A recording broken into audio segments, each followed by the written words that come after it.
I have a history of recovery myself, so I know a little bit about it. And what I'm going to talk to you about tonight has nothing to do with it.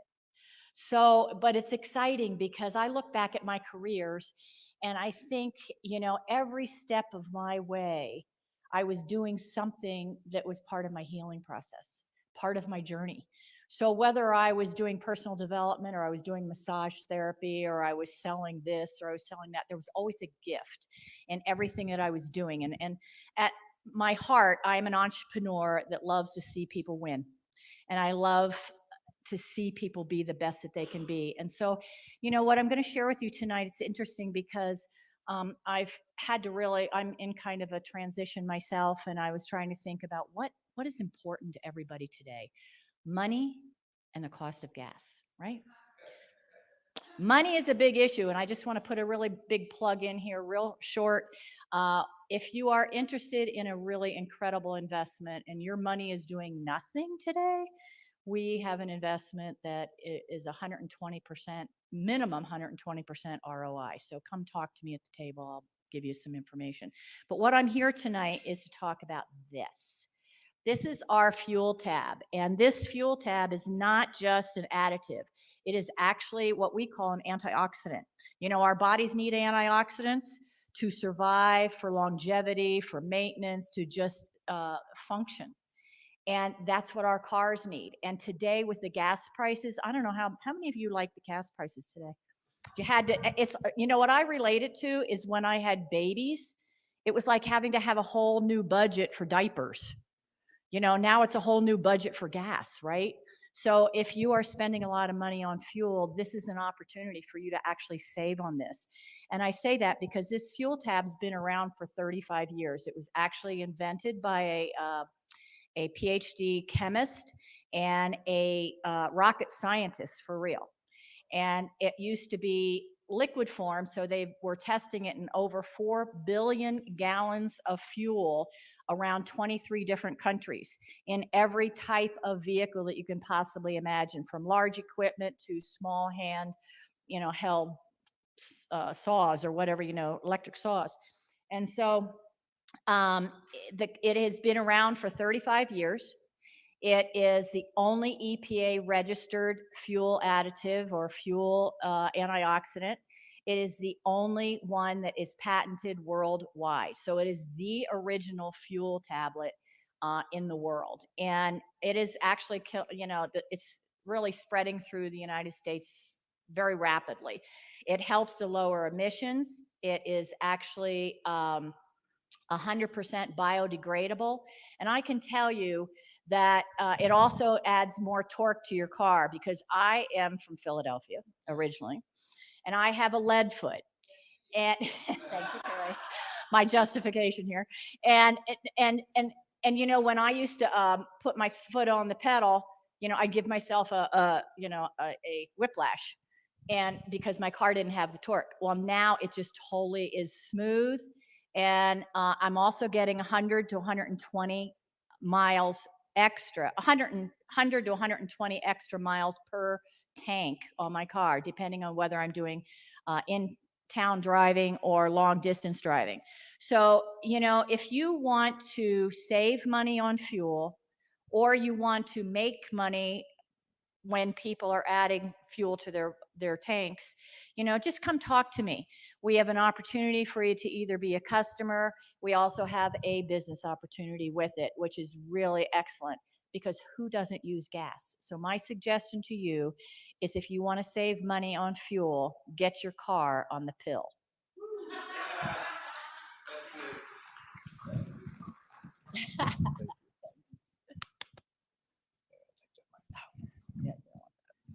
All right, now we're gonna do our first giveaway. Who wants some fuel tabs for your gas tank? Hold on just a second. All right, let me grab it over here. So who has your red? Oh yeah, you don't need the red tickets anymore. So we're gonna go back here, and I need someone to draw something out of here. Terry, be my drawer here. Unbiased drawer here. Terry, one of our amazing sponsors. Who is it here? It is Amy Moore. Come on up, Amy Moore, and get your Xcelerate fuel tabs and a potential income opportunity stream if you choose so. There you go. Thanks, Sarah, for that. Appreciate it.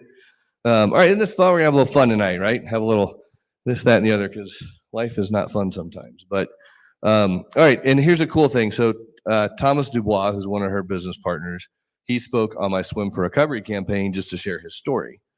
And then he also became one of our donors for the campaign. And then he became a sponsor for this event.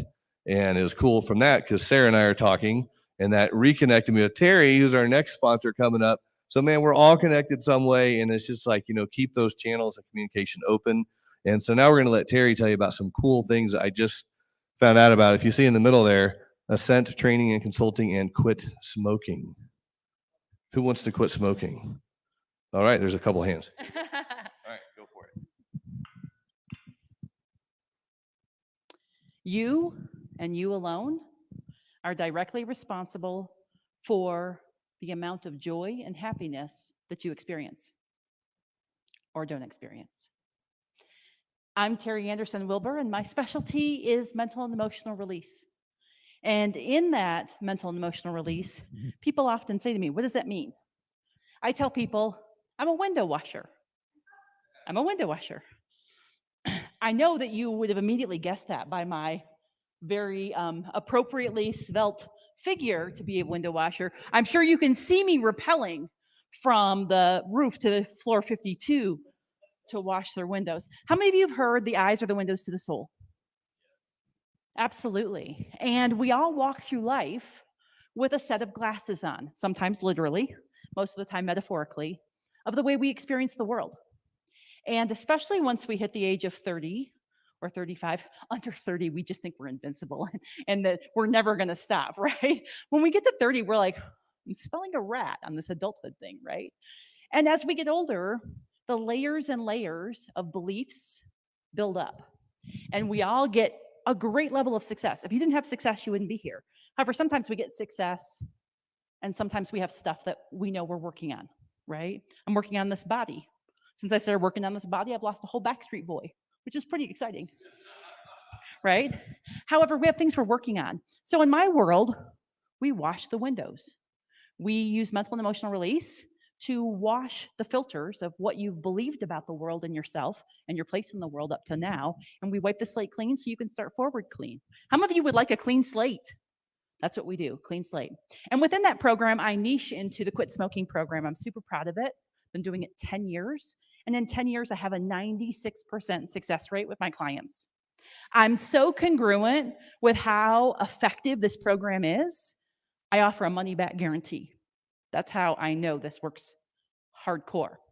However, in addition, and if you're interested in the Quit Smoking program, come see me back there with a card.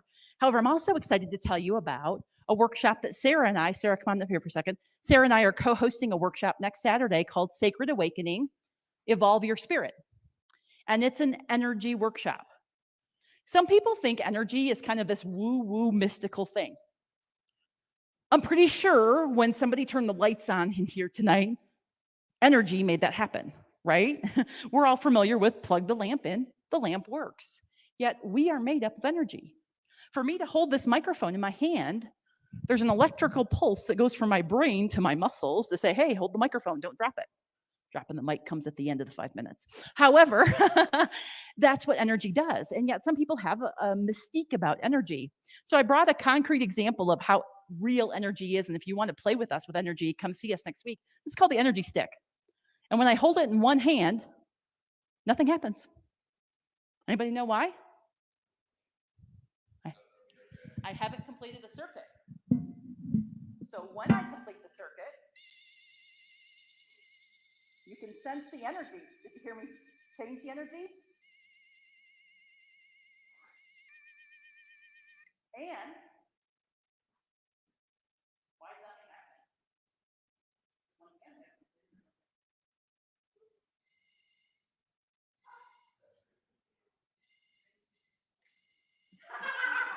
So if you want to play with some energy and you'd like a clean slate, come see me at the back.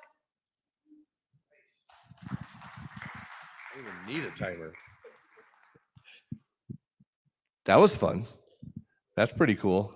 Good stuff here. Well, thank you so much, Terry Wilbur, for being a part of that. And unfortunately, Connect is not able to be here tonight, but they are an amazing group that helps people with recovery tools to live a better life. And I want to make sure I don't have a whole spiel for them. Terry unfortunately had surgery this week and was unable to come, but Connect is right up here. He has some information for you as well, and I'll be emailing that out on behalf of Terry, and Jill's just going to put some prayers out for her and her journey. But they do a lot of recovery coaching and just partner with so many organizations around the Denver metro area. I think she's just an awesome woman. I'm glad that she partnered with us, and unfortunately, she cannot be here tonight. So let's everyone clap really loud for Terry. Maybe she'll hear you through the internet. There you go, Terry. All right, Terry from Terry. And now I want to introduce Jessica. She's kind of one of my partners in the intervention process that I do, and she does a lot of the family program that we do with families and interventions because families need help as well. She also has her own private practice called Joyful.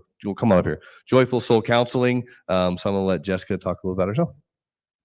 Thanks very much. Honored to be here. Thanks for having me. Let me host. My name is Jessica Ogeen, and I am in private practice 20 minutes west of here in Littleton, West Littleton. I have been a therapist for, I was thinking 20, but almost 19 years. So a little bit of my life, been around the block a little bit of time. It is my passion to share Jesus, and that is why I started my private practice about 5 years ago. In agency work, there's not a lot of room to share Christ. Can if the client wants it, and still cannot in my private practice if the client does not want it. But having a faith-based practice is a very large passion of mine. Work with folks who struggle with addiction, work with folks who struggle with past traumas and grief, and I mean, name it. We all have lived it, are living it, and would love to release it. So work with folks who have tics and Tourette's and special needs parenting. So I love them all. Come and see me.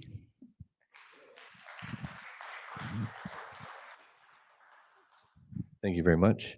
And we met through Rush Soccer because that's where our kids play soccer in the same competitive nature. So again, connected. And if we don't talk and share our stories with people, then we don't know how we can partner with each other and connect on a variety of levels. So awesome there. And now we have, I went out of order, didn't I? I went out of order. I did go out of order.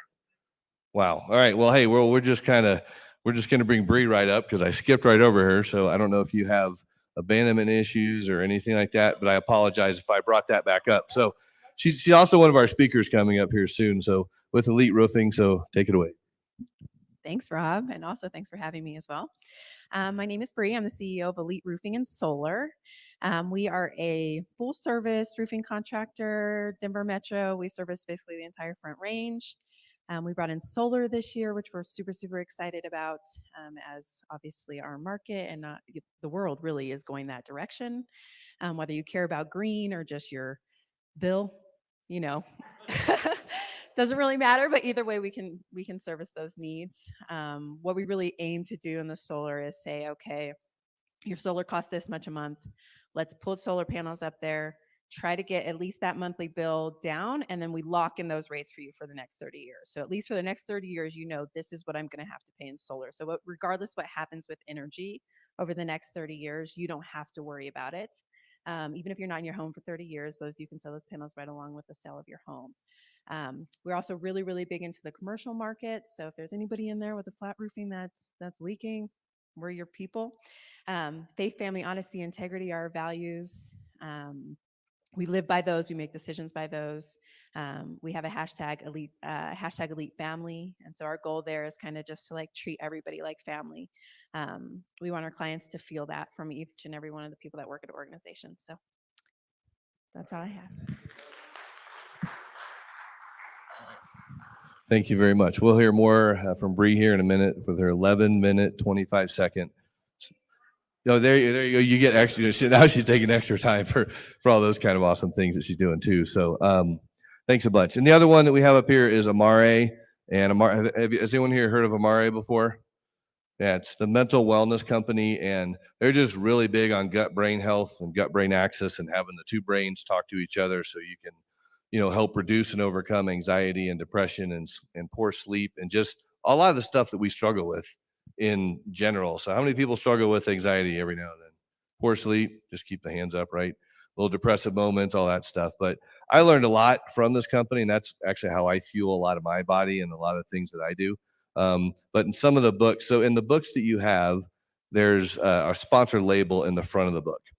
And so if you get one with Amare, it has Recover with Amare. You can take the happy quiz and figure out where do you fit on the happy scale, and then just see what's kind of like what kind of supplements or things that you're kind of lacking in your world, and then just kind of take a shot and see what you can do. So Amare is pretty darn awesome. So I wanted to highlight them.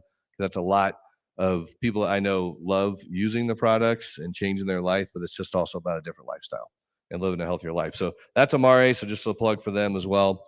And so one thing I want to do before we bring our speakers up is everyone has a book, right, in your hand. Does everyone have their book? Can you hold your book up in here? If you don't have it, grab your book. Because what we're going to do real quick before we get started is, because this is kind of fun stuff you do, is if everyone can kind of gather right up here in the front, we're just going to I'm going to take a picture from stage with everyone holding their book up. So come up here to the front, just stretch out a little bit before you settle in for our speakers. And if you don't have a book, grab one up here, because there's like 2,000 of them up here in the front. And just kind of settle in right here in the middle is like a group of people that loves each other and has a lot of fun. And then my mom's going to come up and take a picture with everybody. And I'm going to stand here. I'm going to, so you can go up here. Can you do that up there? See if you can get everybody in it. You're the official photographer. You can stand on the couch if you want to stay on the table. No? Okay. All right. Here, I'm going to move this over just for now. And we're just going to take it. We're just going to take one picture. So you got to get me in it, Mom, with everyone else in the background. Can we turn the lights up a little bit? Probably not. Maybe. He's working on it with a flash. All right. Well, anyway, let's see how this looks. Can you see everybody behind me? Do we need a taller person? Do I need to do a selfie? I can do a selfie. All right. That's right. Hey, we're working on this. This is impromptu stuff. Oh, now we're down. Oh, it's better. Now it's better. Okay. All right. Can you see everybody for real? Is it clear? Because you're responsible. All right. You teach me about responsibility. All right. Cheers. All right. All right. Whoa, everyone. Ah! Is that it? Is that the shot? All right. All right. Do I have to do approval? Like my wife likes me to do approval shots. That's perfect. All right. We'll zoom in. All right. Thanks, Mom. Appreciate everybody. Give my mom a hand. You want some help down, Mom? Okay. Go that way. All right. Now we get to hear from, you get to meet some amazing people throughout the journey. Some of the sponsors or speakers and I go way back. Some are new. Are we able to play that song I emailed you guys about for Frank's intro? Is that a thumbs up? Okay, cool. All right. So I'm gonna say something about Frank, and then we'll play Frank's. He has an intro song. He's just that kind of guy that just has to have a swagger song when he comes up here. Now, does that cut into your 10 minutes, or is that like in addition? Okay, all right. So we're gonna get him in, and I got a hand up. What's the song? Oh, it's by Mercy Me. It's called what? Who? Grace Got You. Mercy Me. All right, you tell me when you guys are ready. Then I'll introduce him. I kind of feel like I already am, but I'm really not. I'm just talking about him in this moment right here. And then Frank's actually going to introduce Brie, because they're sort of related. I'll let him tell you how they're related when he comes up here. All right. So you're queued up to go when I say go. All right, but we're not ready to go yet. So I'll be right there. All right, cool. So Frank and I met through a friend of mine, Rob Decker, down in Colorado Springs. He's got an amazing story. Rob and I met, and I connected him to a bunch of people in the recovery world. He's like, hey, you got to meet Frank. So Frank has a radio show, and if you're on Facebook ever, he just highlights businesses all over Colorado Springs and the area, and he's just awesome at edifying other people. And so I get to edify him tonight up here to share his. He has a new book that just came out and just doing a lot of cool stuff. So I'm gonna let, I guess, the song speak more for Frank. But if you guys are ready, I'm excited to see what he does with this song. So you ready? All right, cue it up. I'm getting out of the way. So you got 10 minutes plus a couple for the song. Is that what we're doing? All right.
I'm going to really be hurting when I get home because I'm over 60 and I'm going to just shrug that off and pretend it didn't hurt. All right. So that's what black guys do. We kind of shrug it off because we're too cool to hurt. Right. Yeah, but that hurt. I'm just saying. Right. Thank you for letting me be here. And thank you, Rob Lohman, for giving me an opportunity to be on this stage tonight. We're confined within 2 yellow spots on the stage here, so I can't move much, which kind of is a bummer because I can't slide or anything like that. But Grace does have you. That's my favorite song on earth. Grace got you. It really does. And if it doesn't have you, we're in deep, deep trouble, right? Let me tell you a story about 2 men that I know of in Colorado Springs where I live. One is a dirty, filthy, unwashed, and unkempt bum. He lives in the park. He sleeps underneath a bush every day. And the other one is a businessman that used to walk through Acacia Park in Colorado Springs and would see the bum sleeping underneath the bush. And like me and possibly like you, he would think, what's wrong with this guy? Why would anyone live that way? What's the deal? Why don't this guy get a job? And over the course of 6 months, he would walk through the park, and every day the bum would be sitting there underneath the bush. And one day, he got the courage up to walk over to this bum and say, tell me your story. We need to tell stories, don't we? We've got some great stories that people need to hear. The bum told him his story. And the guy grabbed him by the arm and took him home with him. He changed his life because he looked beyond the obvious. And in the addiction world, in the world that I come from and possibly you come from, we have to look at beyond some obvious assumptions about other human beings if we're going to get an opportunity to get to the story. Humans are hard. And if you don't believe that, look in the mirror before you go to bed. We're difficult. And the story may sound really, really moving, or it might elicit a little emotion in someone. But for me, it elicits reality, because 39 years ago, I was that bum in Acacia Park. And through this man, led by the Holy Spirit, I was rescued. 1 year later, I was the chief of the Fuels Division for Raytheon at the Air Force Academy. Because someone looked beyond the obvious. I stand here today, I'm the father of 3 executives that live here in Denver. God has been so good, and he's good without outcomes. That's just my outcome. No one has to compare someone's outcome to verify that God's been good. We say it all the time, don't we, to one another, sometimes with bated breath, and say God's good, and if someone else will say all the time. And then we don't live like this. I just got a couple of points that I want to give to you tonight before Rob gives me the 2 fingers.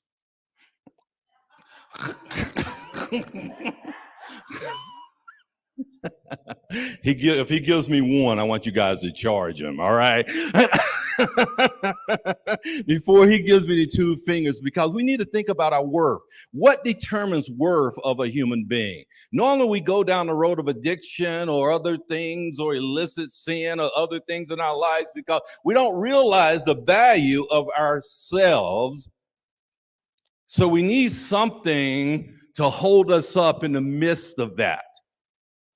What is your worth? What determines worth in a person? Number one thing that determines worth is who made it. Worth is often determined by who the maker was. And since the identity and the qualifications of the creator can give value to an object. Our worth is lifted up simply because of who made us. If you believe like I do, I believe God made me. I believe, as the word of God says, that before time that he had me in his thoughts. Number two, what creates value for human beings? What was made? Value is measured by complexity. If you see things that are more complex, typically they cost more money. The value goes up. What's more complex than a human being? Nothing. You are valuable. Number three, you're valuable because of your uniqueness or scarcity. If I gave you a diamond, this is the only diamond that was ever cut this way in the world. The glow and the glister of this diamond was beyond anything that you had ever imagined before in your life. It would be worth an unimaginable amounts of money. You are that same scarce thing. There's no one else like you. Scarcity creates value. So just being you alone in this world where there's no other human being like you, there's no copy, no duplicate, no one else can be like you. You are valuable based simply on that. Number four, personal preference and choice. Things are valuable simply because we like them. Some people like to play games. Other people like to read books. That's valuable time for them. Even though we try to push our value propositions onto other people, you determine really how valuable things are in your life. Was that a ring or a two finger? Oh, no, it wasn't a finger? Okay. No, what do you think, Rob? Number five, our value is determined by our potential worth. The reason that people never rise to the value that God created them for and walk in that values place is because they never move forth in the potential that God designed them for. As I'm coaching people every day, one thing that I tell them, if you follow the natural course of your story, if you're brave enough to follow that, it'll lead to your purpose. But you have to be brave. You have to be brave. Many people won't revisit stories because there's too much pain there, but the story in the past is really what gets us through the present and on to the future. But you have to be brave. Number six is permanent. Suppose you had one car and knew that it was the only automobile that you would ever have in your life. If it were your first, last, and only car, would you take better care of it? I can see the wheels turning on that one because this is the only one that you'll ever have on earth. Why don't we take better care of it? Number seven, practicality. The more useful something is, the higher the value becomes. Beauty alone may be prized, but when function is added, the worth of an object increases exponentially. So there's a function for you. You know there is no one else put on earth to do your design. You know why people hate their jobs? Is because they're trying to lean into something they weren't designed to do. We need to find our design and our value goes up because we're leaning into the place that God designed us for. And lastly, the price tag. Because of ignorance, blindness, or other factors, we don't always recognize value, but when we find out the price for something, we know how valuable it is. People who would buy expensive cars and other things tend to cherish them more and care for them than people that drive hoopies like me, right? So, right, you tend to care for it more. The price tag. Jesus paid the ultimate price. How much more valuable could you possibly be? You were designed by him, created by him, lifted by him, and your DNA runs with the value statement of God Almighty. Live in your value, because when you do that, you'll create value for others. Thank you.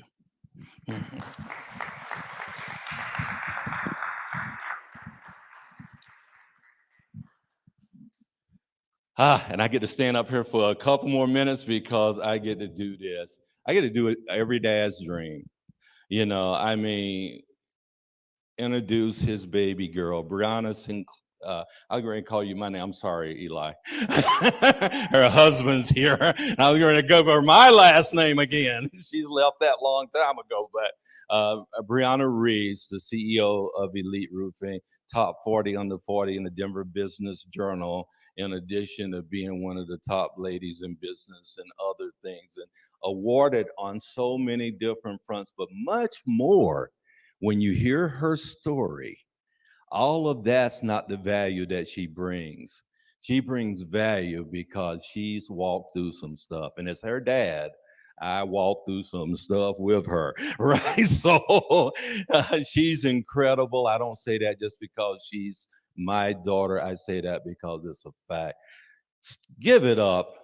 A real great welcome for my baby girl, Brianna Reis.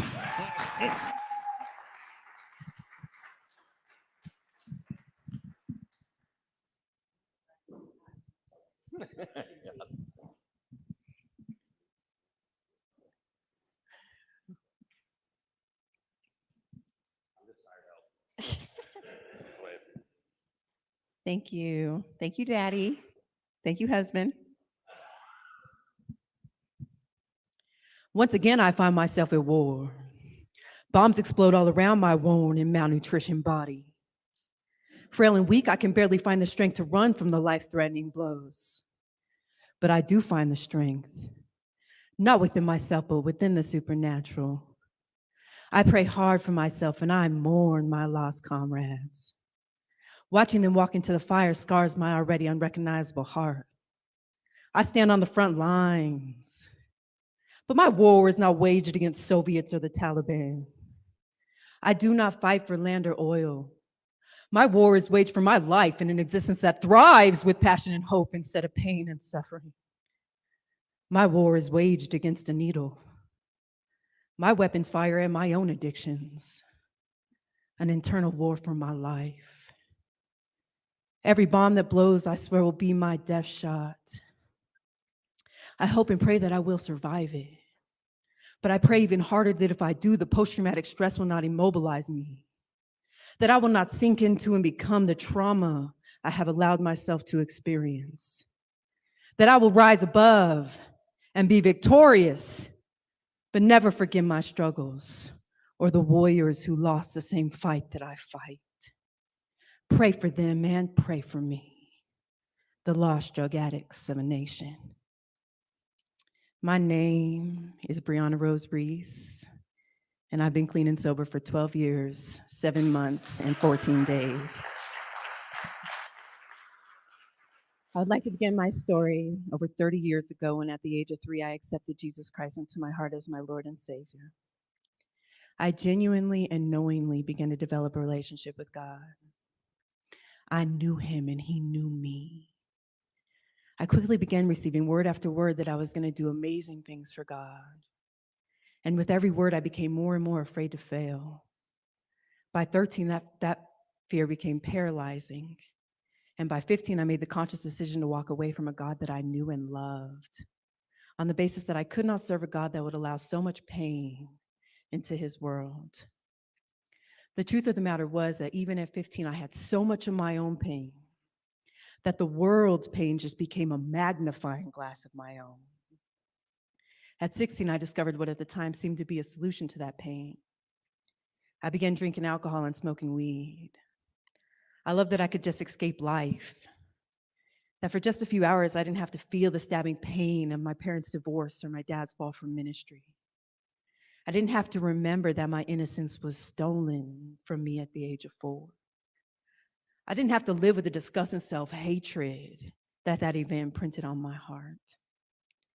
By 17, I was pregnant, and by 18, I was a mom.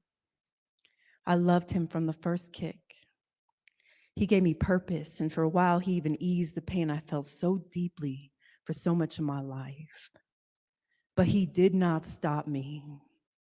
Just months after he was born, I tried cocaine for the first time. 6 months after that, meth. And by the time I was 21, I was shooting up. I could no longer control my habit. Everything I loved, I gave up for a needle and some dope. I had to ask my parents to take my son from me because it was no longer safe for him to be with me, his mama, whom he adored. In light of this, I packed up my things and I went to rehab. In rehab, I learned a lot about how to manage my addictions, but I left one vital piece out of my recovery, and that was God.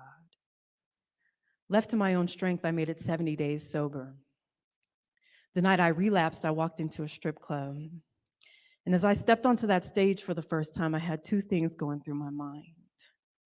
The first was I was not going to beg, borrow, or steal to support my habit. And the second was I was finally going to get the opportunity to use men like they had used me.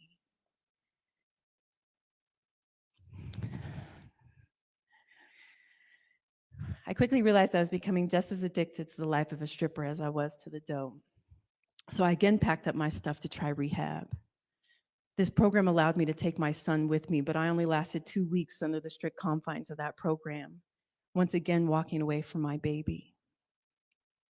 During this time, I started a relationship, a drug-centered and extremely unhealthy relationship with a man I had met in my first rehab. And we lived in complete surrender to our addictions for the next several months. In February of 2009, I found myself in a bathroom in a one-bedroom apartment with 5 other drug-addicted adults. I had a $100 a day meth habit. My arms were covered in bruises. I was skin and bone, and I was staring at a positive pregnancy test. But it did not stop me. 1 week later, I was sitting in my boyfriend's car waiting to get high when he looked at me and he said, "Brie, you can't stop using. Maybe you should get an abortion."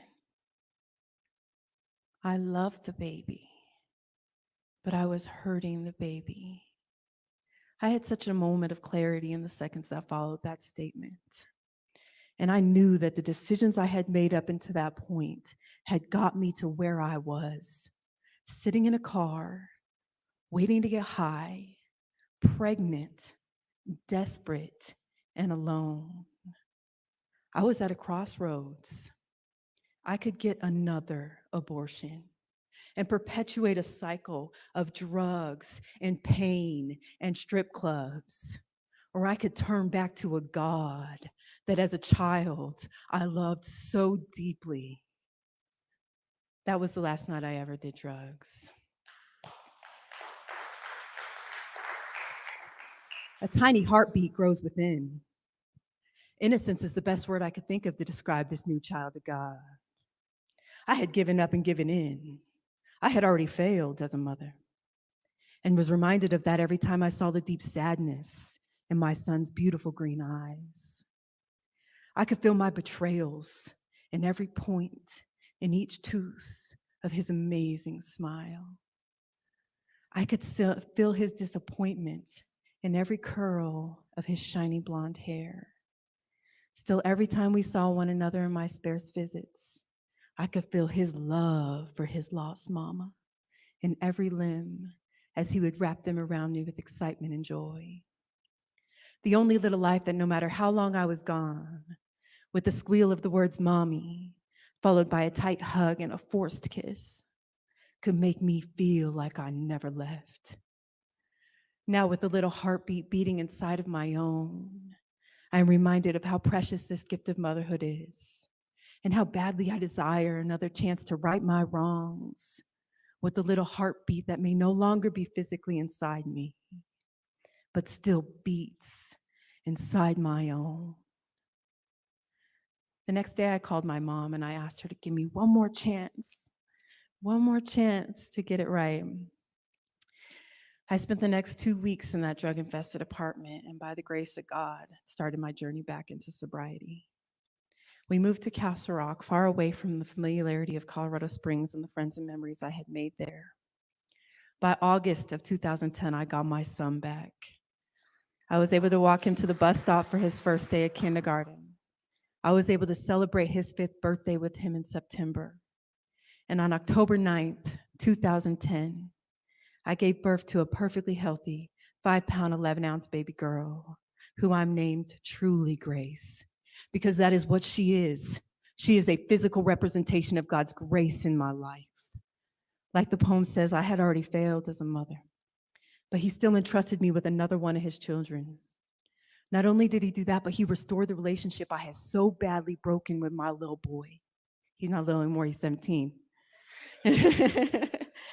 But I can never and have never done any wrong in the eyes of that child.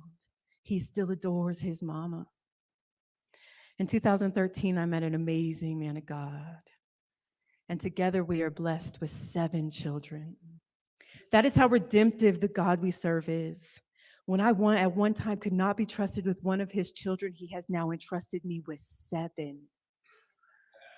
2 Corinthians 5:17 says, therefore, if you are in Christ, you are a new creation. The old has gone and the new has come. This verse could not be truer in my life. God has redeemed and restored my life. He has returned it to me refined and anew. And my hope and my prayer is that others can find a way to allow God to redeem and restore theirs. My name is Brianna Rose Reis, and I've been clean and sober for 12 years, 7 months, and 14 days.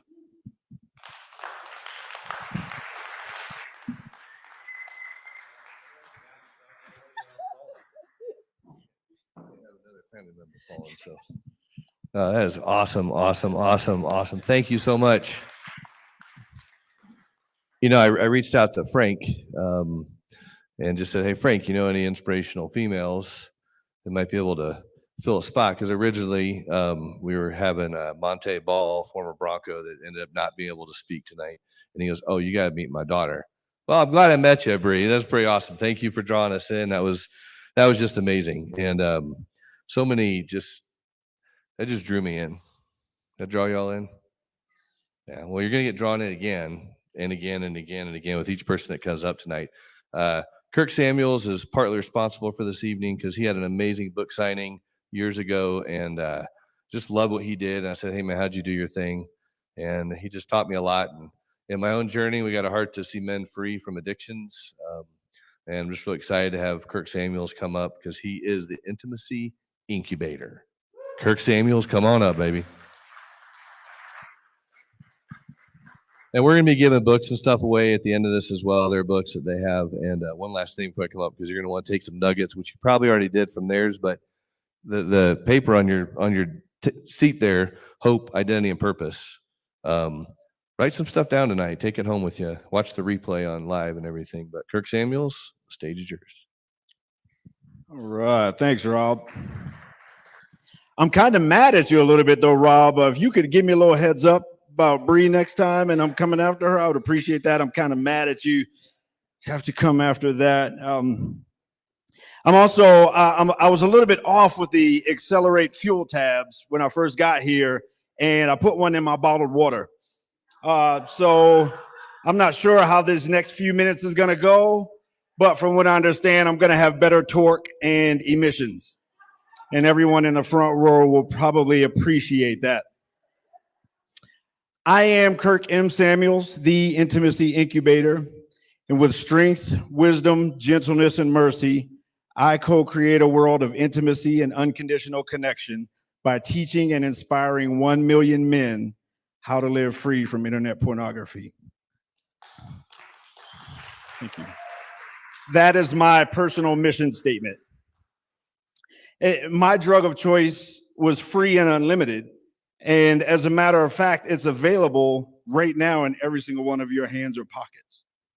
And that was something that I had to live with, and I had to learn how to get through. And now I'm blessed enough that I get to share my trials and my triumphs through coaching, through a couple books, through an over-the-air radio show, through obviously opportunities to speak to amazing groups of people like this. And I'm so honored to be here. But we didn't come here to trauma bond. I didn't anyway. I don't know if you did. I came here to celebrate my buddy Rob and his big, huge accomplishment of publishing this book. It is no small feat. And ladies is probably the closest thing a man can get to giving birth, if you've ever been through that process. And so, Rob, I love the hope, identity, and purpose. And so, since I've already shared with you my personal mission statement, I'd like to maybe leave you with a thought or two on the identity piece and bring it around full circle with the hope. And with identity, the one thought that I wanted to leave today is we is greater than me. We is greater than me. You can't accomplish something huge like publishing a book like this by yourself. I mean, Rob may have authored the book, but I can almost guarantee he probably had someone help him with the editing, and they had their jobs cut out for him, if you know Rob.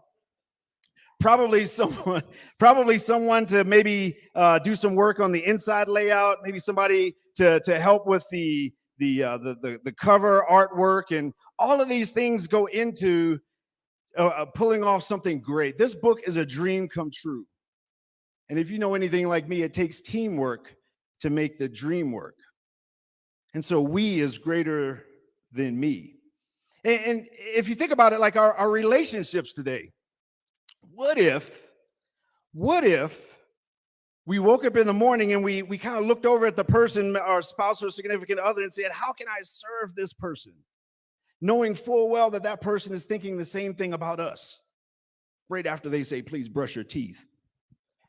Now, in a culture of me, like a me-centric culture, we hear over and over again, you know, if you're anything like me, serve me, entertain me, love me, hear me, follow me. You know what? I'm just going to do me. And for all you sports fans, we hear, I love me some me. But in the area of doing something great, in the area of relationships, we is greater than me.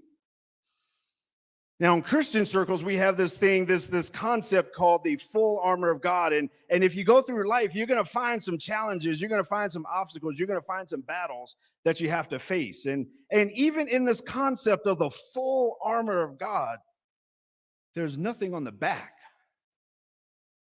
But maybe, just maybe, there's nothing missing in that armor. Because maybe I'm supposed to have your back and you're supposed to have mine. Maybe we're supposed to fight through the battles of life back to back. So really briefly, I got some homework for you. And that homework is really easy. I went to public school, so I like to keep things pretty easy. That homework is 4 words. I got your back. I got your back. Say it with me. I got your back. I guarantee you that someone in this room needs to hear that tonight. I guarantee you that someone in your phone, some contact, needs that text tomorrow. And I guarantee you that someone on your social media timeline needs you to send them that message sometime in the next week. So I want to challenge you in the next week to let 3 people know, just say out of the blue, I got your back, period. And last but certainly not least, in conclusion, hope. I've come to learn that hope is helping other people excel. You can't do these things alone. I mean, what if you're the answer to someone else's prayer?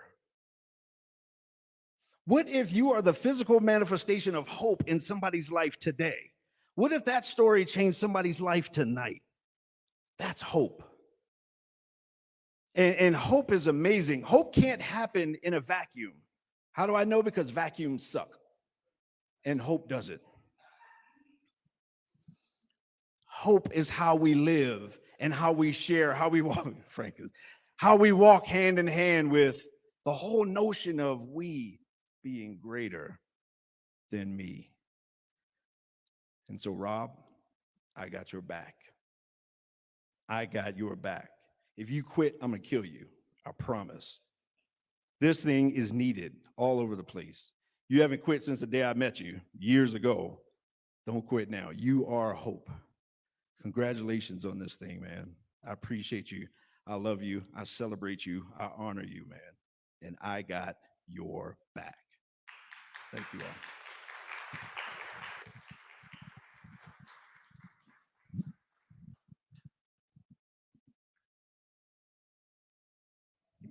Thanks, brother.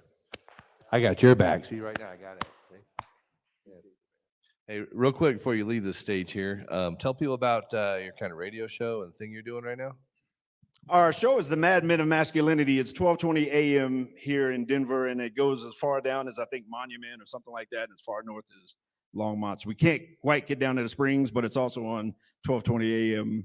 On their website. But Mad Men, and then of course Facebook and podcasts and YouTube and all those kind of good things too. Pretty easy to find.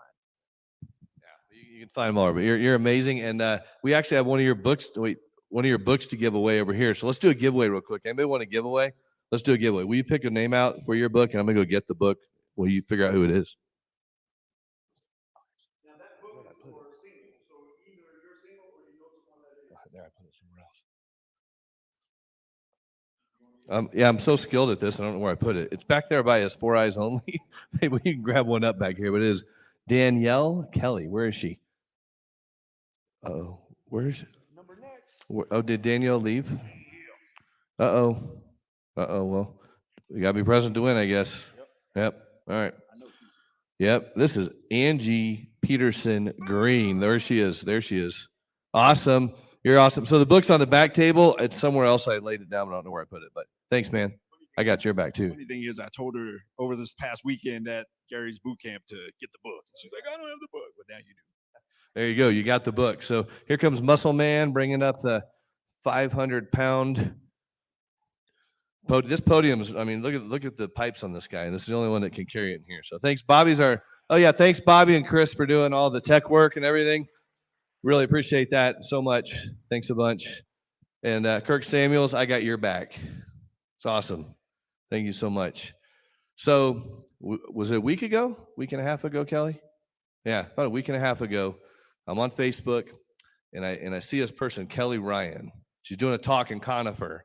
And I thought, man, I've wanted to meet her. And then she said she wanted to meet me, and which was kind of cool. And so we were just talking, and I went to go listen to her speak up in Conifer. And I mean, she was so gracious. She gave me some time to be a part of her. It wasn't even a panel discussion, but she turned it into one for 10 minutes or something. I got to talk about interventions and my book, and I was really honored for that. So thank you for doing that. We're all in this together, right? And so really grateful that she's here, because I said, hey, Kelly, I think you need to be a speaker at my event.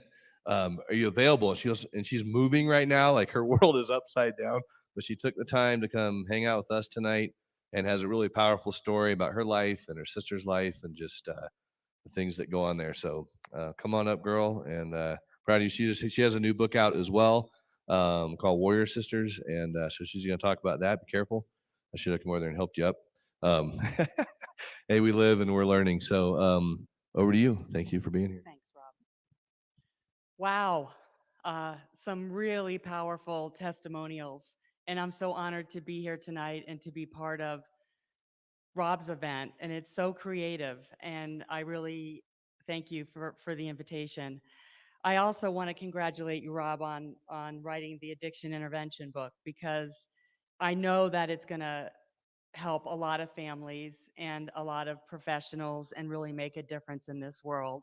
And that's what we're all about. That's why we do what we do. And in listening to the other testimonials tonight, I'm reminded that God does for us what sometimes we cannot do for ourselves, and also delivers much more than I could have ever in my life and my family's life I could have ever imagined. So my role models as a kid, I have 3 sisters and my mom and dad.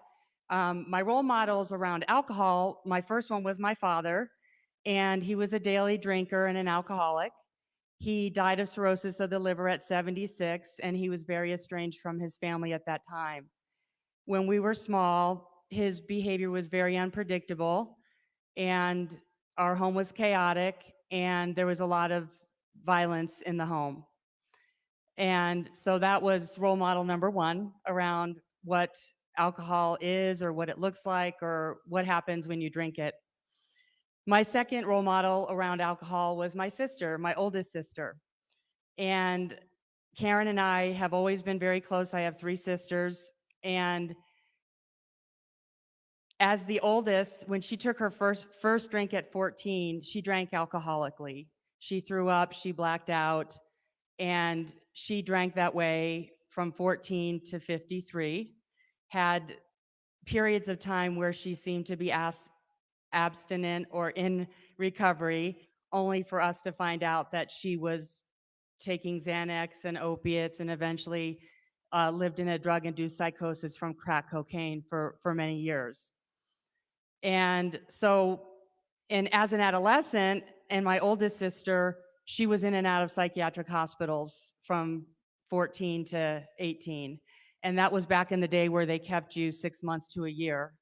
And so the chaos in our family, you know, my mom would get us in the car and, you know, we'd go to these group therapy sessions in psych hospitals, and no one really knew what to do with her. It was in the late 70s. So she pretty much had every diagnosis possible, did lots of self-harm and bizarre things. So in terms of alcohol, I would say my dad and my oldest sister were on the right-hand side of the bell curve. There was no normalcy around alcohol in my home, although that's how I was raised and that's what I thought was normal. My first high school experience as a freshman, the principal actually called me into his office and gave me a stern talking to and told me that under no circumstances would my behavior be tolerated if it was anything like my sister's, and that they would be watching me. And so that was my introduction to my freshman year of high school. And let me tell you, after those experiences, I really had zero desire to drink alcohol. I didn't want to cause my mom any additional pain. I saw what alcohol did, and it didn't look like fun to me. It looked kind of stupid.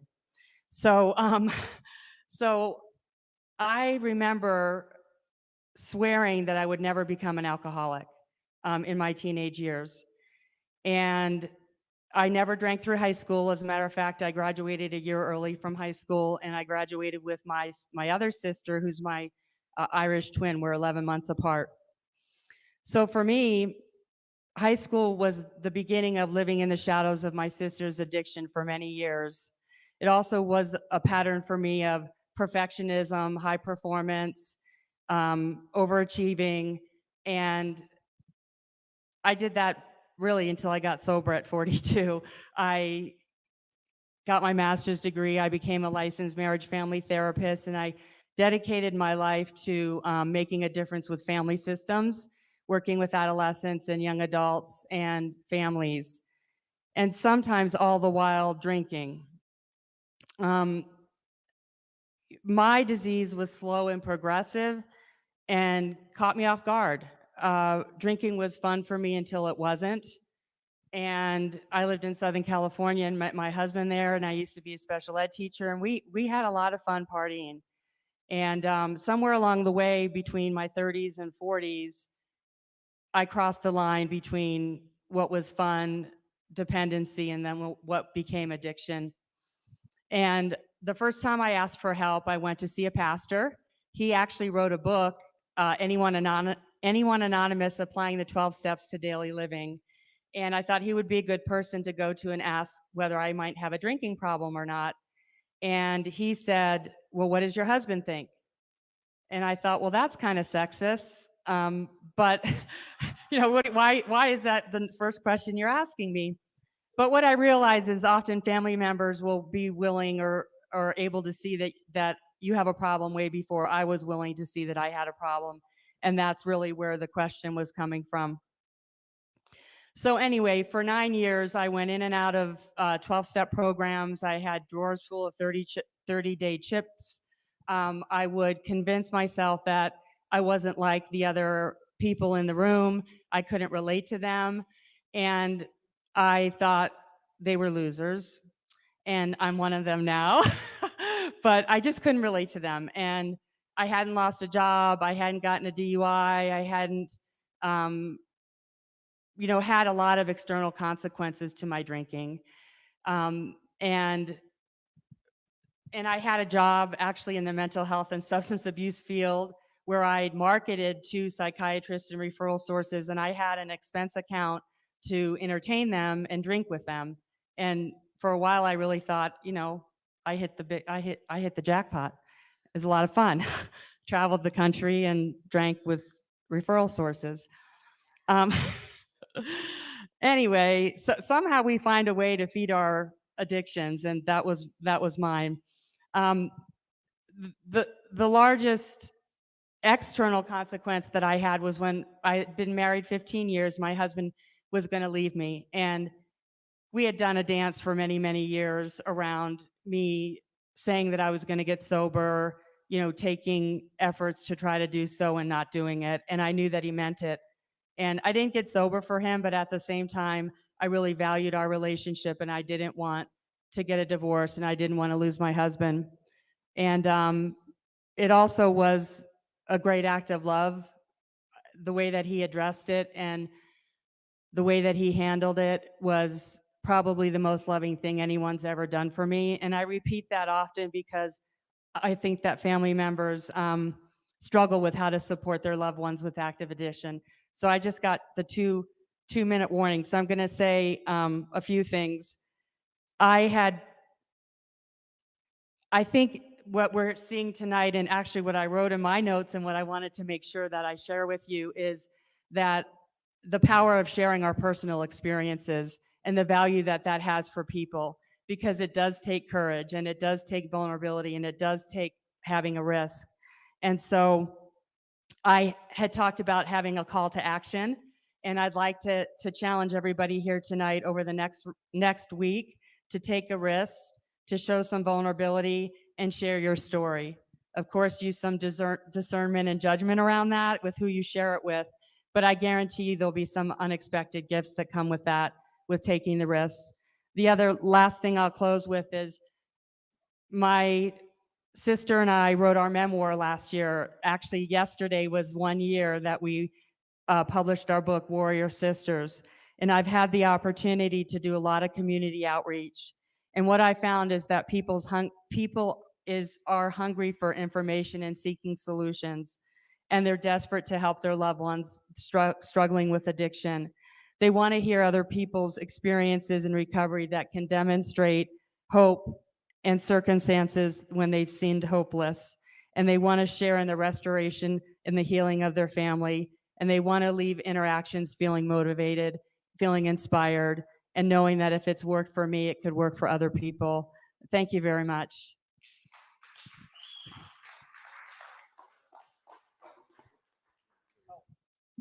We got to give away your book, right? So yeah, so here's the names. We're gonna give away one of Kelly's Warrior Sisters books. So it's autographed. So pick a name, and I'll let you call it out.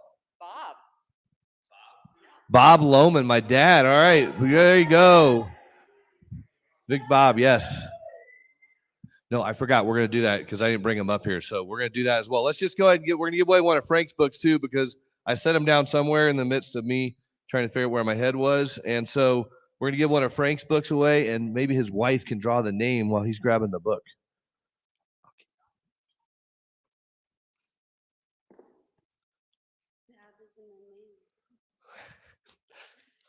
Whoop. Let's try again. This is really a comedy show. Chelsea Wood. Chelsea Wood took off. All right, that was Gallus Detox. Third one's the charm, and it's going to be Tracy Kenner. There she is right there. Frank's right behind you, Tracy. So Frank, go ahead and give her one of those books. Thank you so much. Appreciate that. I got to move this out of the way real quick.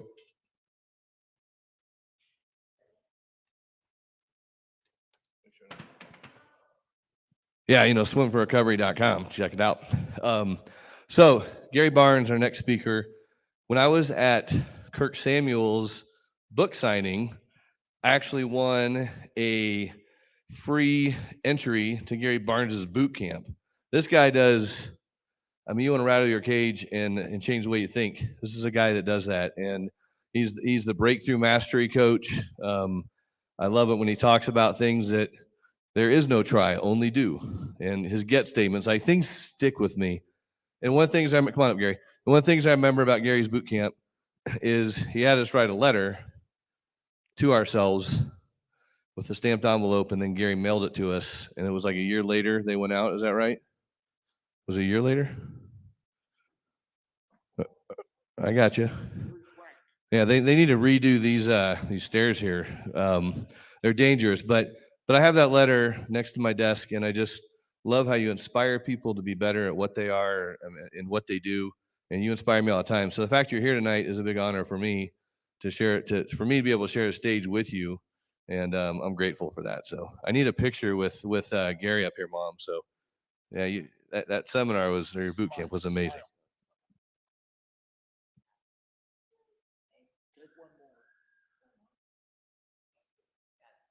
All right, cool. The stage is yours. By the way, I hate staying inside of lines. I'm the generation that broke the box. You know, we wanted to get out of the box. The challenge is the generation stopped, and all they did was create a bigger box. So, one of the things I'd love to have you do right now is to turn to someone and give them a high five or a fist pump and say, "You matter and you're special." Real quick, I only have 10 minutes. So, do you have any idea why I had you do the fist pump or the high five? See, how many of you have ever heard the words, but you never felt the connection? You've heard the words, but you've never felt the human connection. Because I'd like to leave or start with actually the concept that what you see as ordinary, other people see as extraordinary. What you see as ordinary, other people see as extraordinary because you've been able to do something that others have not been able to do. And so, you know, what we have looked at over the years is we have to have these magnificent stories. And what I want people to see in me, if Gary can do it, I can do it. If Gary can do it, I can do it. Because I am just like you. Now, I have a little different story because what I went through 1988, some of you weren't around in 1988. I understand that, but you studied it in high school. But you know, it was a pretty good year. And one of the things that happened to me was I lost all feeling from the neck down. All feeling from the neck down. My wife worked with one of the major hospitals here, got into the doctor, just gotta love doctors. And he looked at me and he said, "Gary, there is nothing I'm going to be able to do for you." And I'm kind of that doer guy. You know, there's always something we can do. Come on, you know. And he goes, "No, you're going to be seeing the man upstairs." And he had that look, and I said, "You what?" And he realized. He says, "No, you're going to be going to see the neurologist on the second floor." I had one of the very first MRIs in the state of Colorado. And I asked him, I said, "What are we looking for?" He said, "No, that's okay. We're just going to have a test." I go, "No, what are we looking for?" I'm that kind of guy. And he gave me three choices. He said, "Either you have a brain tumor, cancer, or multiple sclerosis." And I swear, I looked at him, I bent down, and I said, "Could I have door number 4?" He says, "Don't worry about it. Have the test." He came back after the test, and he said, "You still have three choices. You have MS, MS, or MS." And at that moment, I thought to myself, you gave me a life sentence. You gave me the ability to see my children, my boys, that at the time were 7 and 9, to grow up, and I was going to be able to see them graduate from high school, go to college, get married, and play with my grandchildren. And he looked at me and he said, "I'm sorry to tell you, you will be dead or in a wheelchair within 10 years. Within 10 years. I didn't like that prognosis. And I went home and I started thinking about, you know, what is it that I can do? One of the things that really occurred to me is he didn't have the name God on his name tag. He didn't know the story. And I went into my visualization. I created something that now many people within that diagnosis, number one, do you realize I said I was diagnosed with MS? I've never said I had.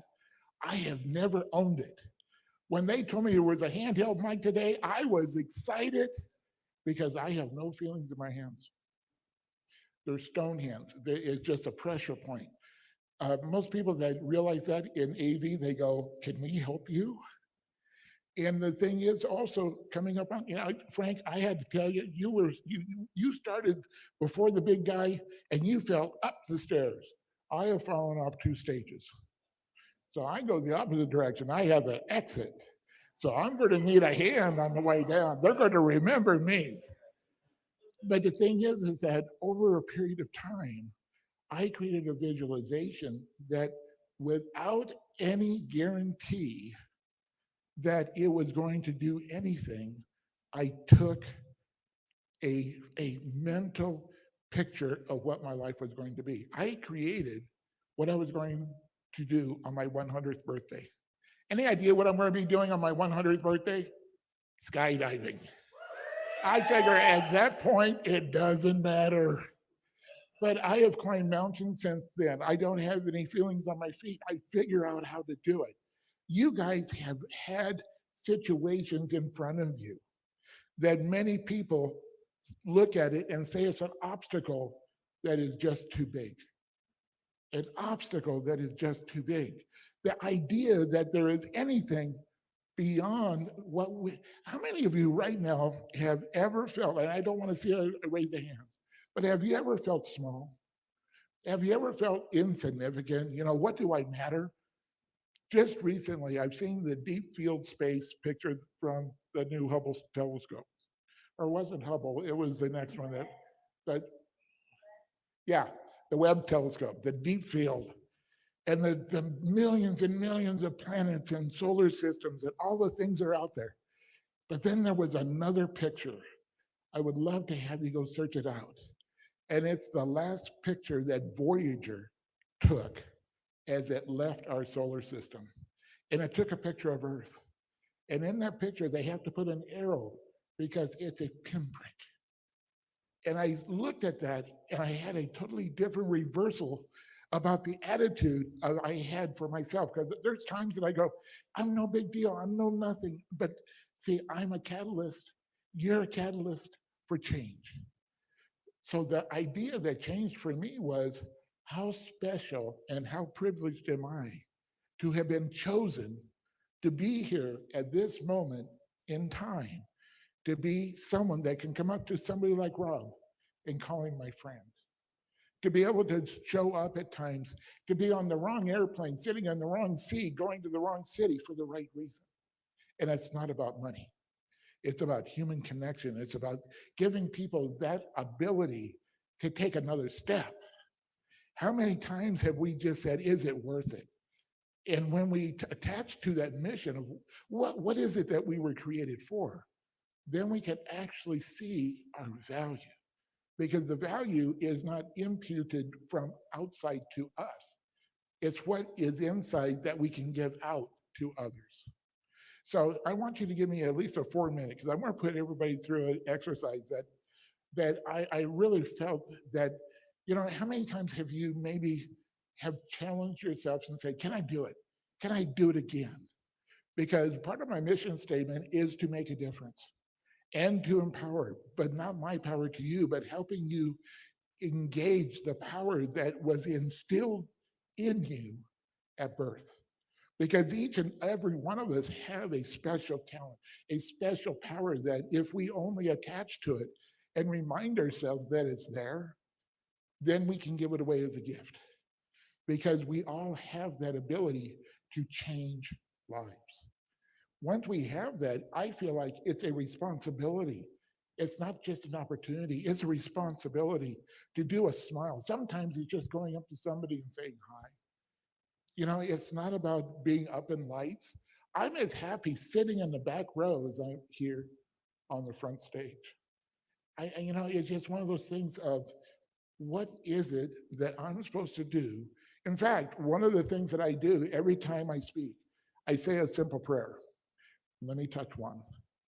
I've been on many stages, TEDx and all that stuff in the bio, but let me touch one. That's why we have always talked about this as being holy ground. This is holy ground because you have the opportunity to impact one life. And that one life can impact another life and another life and another life. but it starts with you valuing you. So would you do something with me? Would you like, I call it playing. Would you like to play with me? You know, Angie just did this at my boot camp over the weekend. And Rob, you, I think, have done this too. If I learned this about 30 years ago from a gentleman named Master Len. He's a Qigong master, and Jack Canfield does it now from his stage. Master Len said it takes an audience about 20 minutes to get into the mindset. Jack Canfield does it in 10. I do it in 2. That's why I wanted 4. And so would you be willing to play with me? So what I'd like you to do is, or what we're going to do, if you choose to, is you're going to grow your fingers. Any of you believe that you could grow your fingers right now? Something that's within you? And so what I'd like you to do is look for the line on your wrist, both sides, that the wrist goes completely across, and just match them up and put your hands together. You know, kind of like when we were in Sunday school, we're making a church. Now, one hand is normally a little bit longer than the other one. Is that right? If anybody has an equal, where they're equal size, just pick one. But the shorter one, what I'd like you to do is put it up in the air and spread your fingers wide. The other hand, I'd like you to put it on your stomach. Then this is where the trust comes in. Close your eyes and repeat after me. My fingers are growing. My fingers are growing longer. They're growing longer. Longer. Longer. They actually grew. Open your eyes and put your hands together.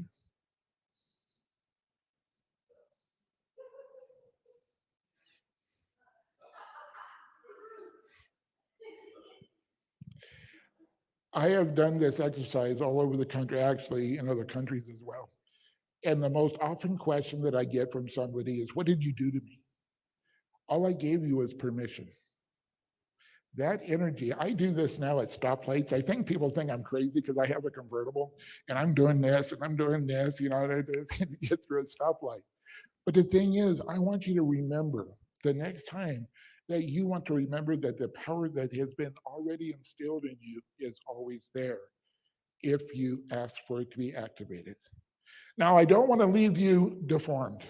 So I'd like you to put that hand back up in the air, put your hand on your stomach and say, close your eyes and say, go back. Okay, put your hands together.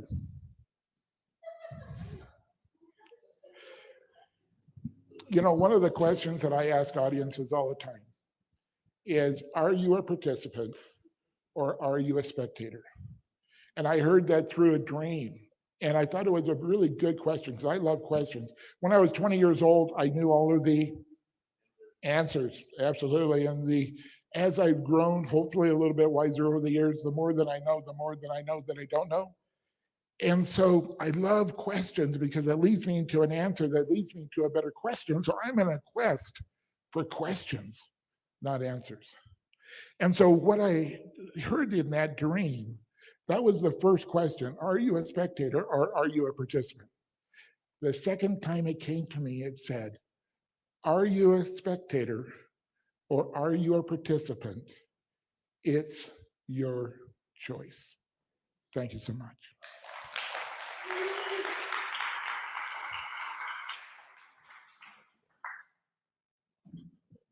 There you go.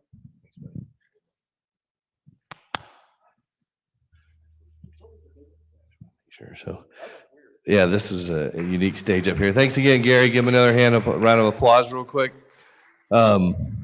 Beautiful stuff there. So as we're going to play a song right now, and I would encourage you to just close your eyes, like plant your feet on the floor, just kind of ground yourself a little bit, and just absorb these lyrics. And then we're going to talk about what you experience. So go ahead, guys.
Sometimes our past can define who we are, right? How many of y'all felt permission to just be messy in that song in your life? Yeah. God does not make junk. I don't know if I wrote that in some of the inscriptions in the book for a lot of you, but God doesn't make junk, and our pain has purpose in it. And I remember when I was up in Michigan one summer, and I was sharing part of my story at a recovery meeting, and I said to my mom, she wanted to come. And I said, well, I'm not going to change my story because you're there. She said, that's all right. And after she heard the story, she said, I don't think I wanted to know all that. Remember that? I didn't want to live it either, but addiction took over my life and took me to the point of attempted suicide in 2001 and dealing with a lot of suicide ideation and just a lot of head junk, right? And we talk about up here, it's so important that this is such an important piece of our life, no matter what's going on. Like we're not defined by our checkbook. We're not defined by our house. We're not defined by our positions. We're not defined by, the accolades or the depths that we've gone. But how many of us have defined ourselves by those things? Yeah. Right. And until we figure out, that's why I'm so passionate about hope, identity, and purpose, because there's been many times in my own life where I didn't have hope. And the 350-pound barbell almost crushed my chest in June 8th, 2001, just through massive desperation in my own life. And I was an alcoholic and a drug addict and gambler and just all sorts of things, right? But I forgot who God really said that I was. And getting sober was the easy part. Can I get an amen about that for some people? Yeah, it's living life on life terms, right? And not believing the junk and the stuff that we did in our past to define us in the future. And there's an image in my book, and I forget what page it's on, so let me look at it real quick, because if y'all could turn to this when I tell you. It is on page 18. So if you have your book with you, just turn to page 18 for me. And that image that is in the book is something I drew during my incarceration after a mental breakdown in my own recovery. In year 11 of my recovery, I went to prison for what was supposed to be a 13-year prison sentence, and God got me out in 10 and a half months. My wife is in the audience, and I don't do a great job of being an awesome husband a lot of times, and can take, not show my appreciation a lot. But during that time, she was an amazing mom, and she was a single mom taking care of two kids when she didn't know when their husband or father was coming back. But that image you see on page 18, does everyone have the same page? Amazon KDP sometimes messes up. But that image is the vision God gave me for my life, to inspire people, to share my story, to bring hope to people, and just to remind people that we are not defined by our past. That shapes us into who we're becoming. But when you look at that, in the middle of that image, can someone tell me what those words are in the middle circle? What's the name of my ministry and business now? It didn't exist when I was incarcerated. And it talks about, just doing all these different things of documentaries and books and all this stuff, but it's not to a T, but a lot of these bubbles have been filled in by God's plan for my life and the life of my family. And it wasn't until 6 or 7 months ago that I really truly believed who God says I am and who I am in Christ. See, I still dealt with suicidation. I feel like I failed as a husband, as a father, as a businessman, even all the stuff I was doing with podcasting and interventions and, people reaching out to me because their family needs help, and just, getting text messages. Thanks for saving my life. Thanks for saving my wife's life, my husband's life, or whatever the story is. It was me stepping into the calling God had in my life, even though stuff that was going on around me didn't seem like it was going so hot.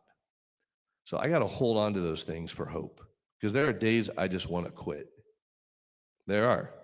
Kirk, you're not going to have to come kick my butt, because I'm not going to quit. But I want to some days, because I don't feel like I'm good enough.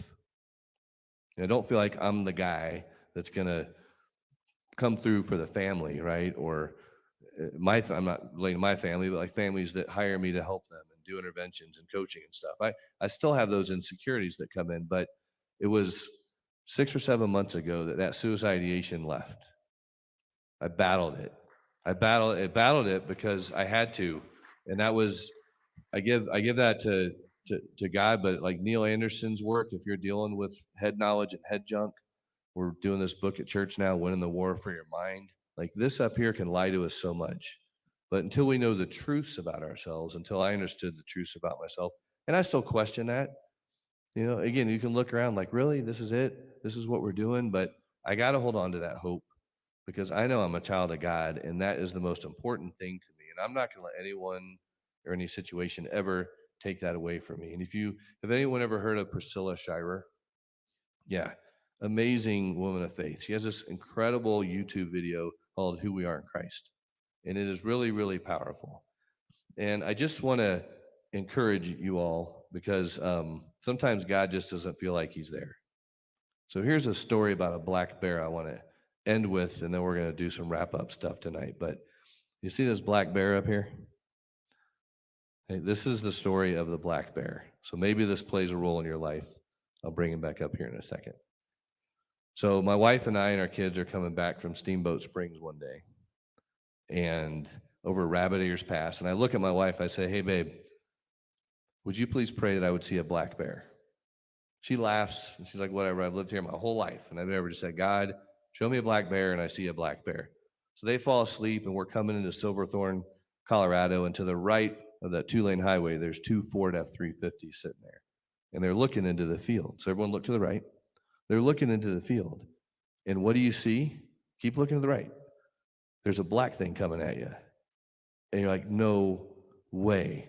So now you look ahead, because you got to look back at the road, and whip a U-turn and slam your brakes on it like 50 miles an hour.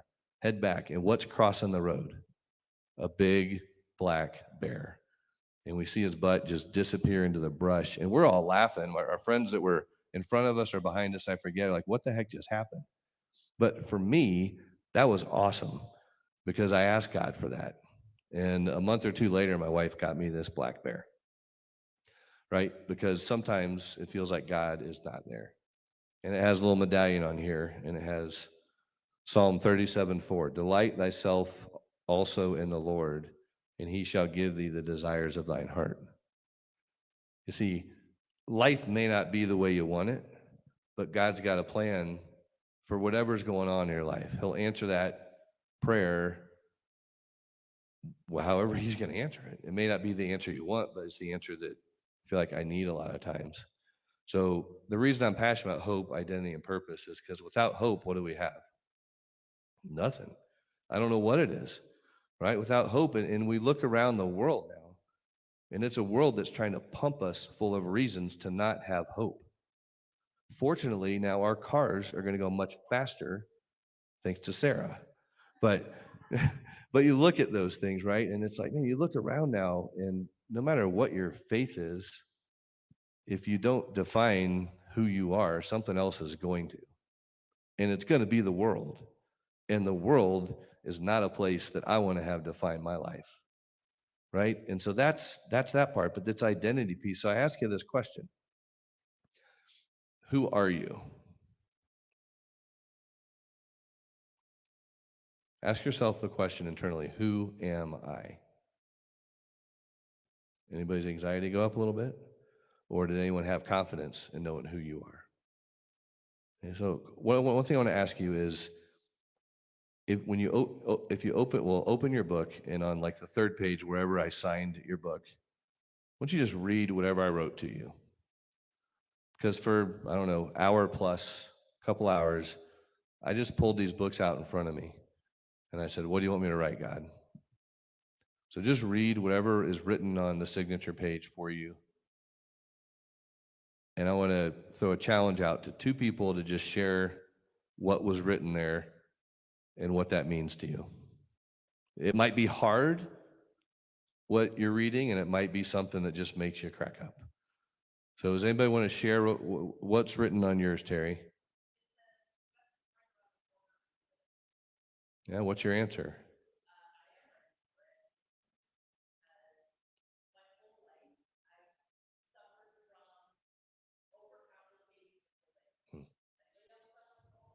Yeah.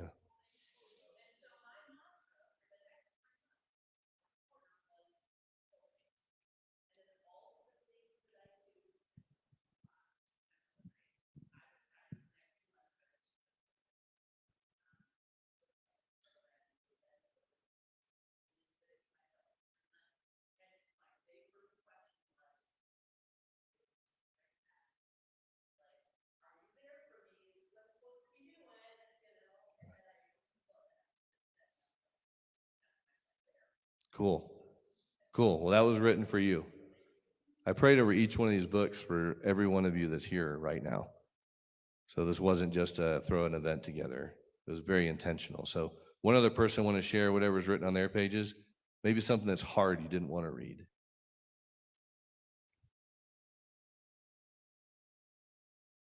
Max Peck with Landmark. I did not introduce him earlier. He's going to come up here later with Landmark Recovery Center. So what do you have on there, Max? Dude, that's supposed to be mine. Oh, wait, I quit gambling. So, okay, keep going. Keep going. Yeah, thanks.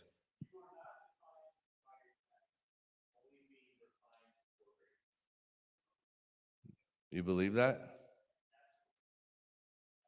Awesome. Thanks for sharing. Appreciate that. So, as you see, we have several books up here at the front.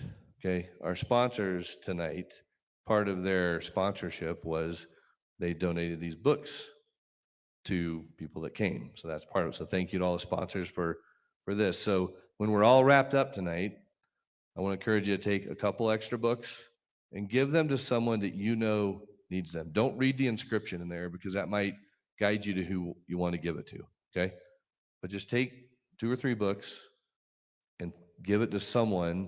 And in the book is all about people's stories on how they help families recover from addictions. That's what I do with Lifted from the Rut, with interventions, and that's my passion.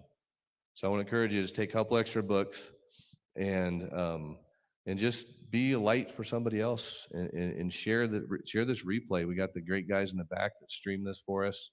You can show that with everybody. And if you can show the Swim for Recovery slide, guys. So tomorrow ends swimforrecovery.com, which I've been swimming, now running. So tomorrow I will run a mile in the pool. I'll even stream it if you want to. And so this has been going on. So 1980 lengths in the pool, which 1 mile in the pool is 17.6 football field lengths, if you didn't know that.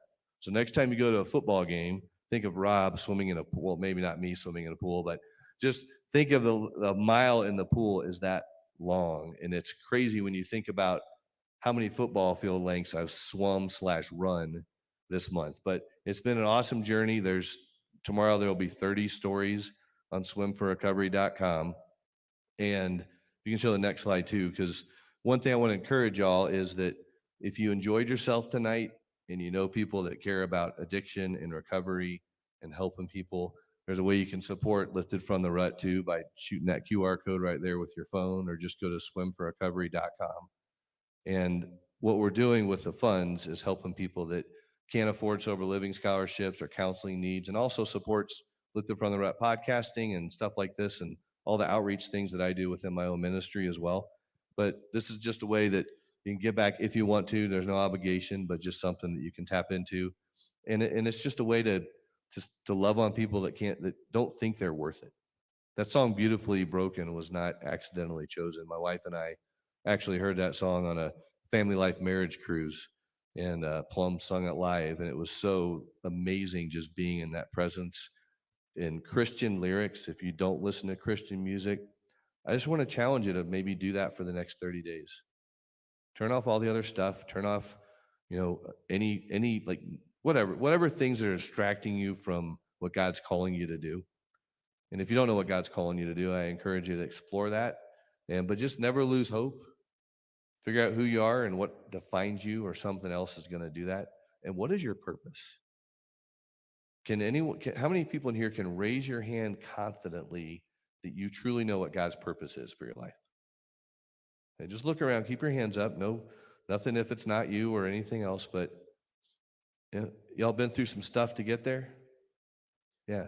And some people are in it now, right? You're in the stuff that says, I don't have purpose, which is what addiction is all about, right? It's robbing us. I mean, there were so many, one of the reasons I did Swim for Recovery is, I hadn't thought about this, and we'll wrap up with this, is that I was swimming in the pool like 2 months ago, and I feel like God said, swim for recovery. No clue what it meant at all. I didn't even think that September was recovery month. And it turned out that I want you to swim for people's recovery. So I pray for people in the pool because, junior year, I was a good swimmer at Arlington Heights High School in Fort Worth, Texas, made the state swim meet, as an alternate, because Mark Dalton, if you're listening, Mark, I still have resentments, but I need to let those go because, as I wrote in your book, resentments are the number one offender to growth, and that's not good. But I swam I was an alternate on the relay. But during lunch in high school, we'd go get drunk. My mom shakes her head. We'd go drink during high school and go back to school. My swim coach, I was her student assistant. She just let me whatever, and I'd go drink before I go to swim practice. So I'm drunk driving in high school, and I had to make the important decision: quit drinking or quit swimming.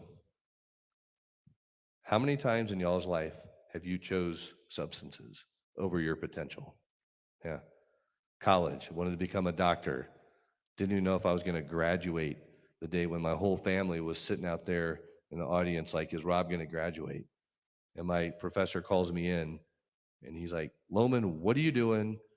And he starts showing me the 5 sections of my test. It was 98, 99, 98. It's like, these are the highest scores I've ever seen. What the hell are you doing? I said, did I graduate? He said, yeah. And so I just ran out, never told my parents that. I don't know, maybe you just found that out. I have no idea. But those are the things that alcohol robs us of potential. So if alcohol is robbing you of your potential now, reach out for help. Reach out to Max. I'm going to let him come up. I want you to share about Landmark, because I didn't let you, I forgot that earlier, and it was just kind of a omission. But would you come up and just talk about Landmark real quick, and then I'll wrap us up and we can all head home and go love on our loved ones. Sound good? All right. So a couple minutes, Max, talk about Landmark Recovery. Thank you. Once again, I just want to thank Rob for, putting this together. Congratulations on the book, getting this great group of folks together. I'll talk a little bit about Landmark Recovery, but I'm not going to talk about, the medical stuff and the clinical stuff, but we are a medical detox residential facility. And I really want to get into why we do it. And it really comes from, we are a family owned and operated company. We are multiple facilities across the United States, a little over a dozen now, and we will have a probably doubled in size this time next year. And the reason that we exist is by a gentleman named Matthew Boyle. He is our founder, he is our CEO, he is our leader. And his mom needed services a while back, to the point where she needed to travel cross country. They lived in Kentucky at the time. They needed to go across country from his mother to get good care. And it is Matthew's personal goal, professional goal, but personal goal, to have a facility within 200 miles of any major city. And it's solely for the reason is he does not want folks to have to travel like he did with his mother to get good care. So that is kind of the idea of landmark recovery. And our motto or our goal is we want to save 1 million lives in the next 100 years. And I'm proud to say today we're over 11,000. We have a lofty goal, but we will reach that goal. And again, we're going to reach that goal as a community, and we're going to do that all because there were multiple beautiful stories up here, and I can't even share a stage with them. But I know that landmark recovery is going to help provide and going to allow folks in the future to share their stories, because unfortunately there are stories out there that don't end the way some of these stories have ended tonight. So I know again, it's landmark recovery's goal, it's Matthew's goal, it is my personal goal to help any individual be able to tell their story. So again, thank you, Rob. Thank you for having us. I really appreciate it. Good night.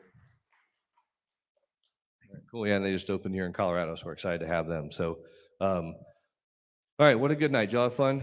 I know we went a little long. We had some some difficulties and this, that, and the other, but I'm really glad that you all came. I'm glad you're here. Glad you're here. Glad everyone's here tonight. And just want to say, glad you're here. Are you yes, sir? Are you lost? All right, cool. My dad closed in a minute, but if you can pull up that last swim for recovery slide, will be awesome. I have one more giveaway. You're sitting at Free Spiritual Community, so they have coffee. This is a cafe here, so it's open 9 to 2. So it's great coffee. They support recovery. And what? I thought someone said a different time, so I was like, wait, did I mess it up? 9 to 2. And so they have a Be the Wagon coffee that you're going to win tonight with a little wagon. It's really cute. Tammy Kennedy is amazing, and they help women in recovery with the profit stuff they do with this. So the lucky winner on the draw is going to get this right now, and I'm going to do that, and I'm going to say something. I guess I'll let my dad finish up. So, Carolyn, are you here? Yeah, look at you. Yeah, she's like, I like coffee. I like coffee. There you go. Congratulations. Glad you're here. Glad she got a chuckle out of whatever I wrote in the book. That was fun. Which is really cool. Well, I feel really honored, y'all. Just thanks for just coming tonight. I want to encourage you to, again, go share the live stream with maybe someone you feel should hear all the messages this evening. And because it's out there, thanks to Chris and Bobby in the back. I really appreciate you. I want to say thank you to all the speakers tonight. Just amazing testimonies, amazing stories, and our sponsors. And, we're going to do something cool like this again and really pump it up. So I'm really excited. I'm glad my wife's back. She just got back from El Salvador for a trip with the Convoy of Hope, which is amazing. And she's like, don't get me on stage, honey, you're doing that stuff. But just wanted to acknowledge that. And I'll just end with this statement. Faith is not knowing what the future holds, but knowing who holds the future. And currently, my dad holds my future because he wants to say a few words. So come on up, Robert Lohman. Yes, great name, by the way.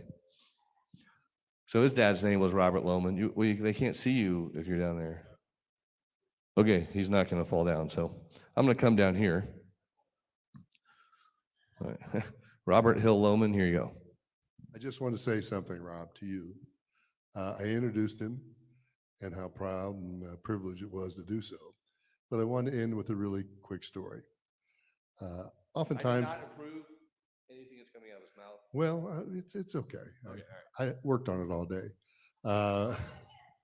But I just wanted to say to you personally, sometimes you wonder about your children, what are they doing, and so on and so forth. And I was sort of in that mood. And I was sitting in front of a house that my wife and I just sold. And I'm sitting there taking a picture of the house. We like to do that as sort of a thank you, to our clients. And I saw this young lady walk down the street, and she came up. I didn't know who she was. She came up to me and she said, "Are you the roofer?" I said, "No, I'm the real estate agent, and I'm taking a picture of the house." And I introduced myself. I said, "My name is Bob Lohman." He said, "Bob Lohman?" I said, "Yes." He said, "I love your son's podcast. He has made such a difference in my life. I can't believe of the wonderful things he's done with his because he believes so much in God." So, Rob, I just want to say I'm so proud of you for what you do. God bless you.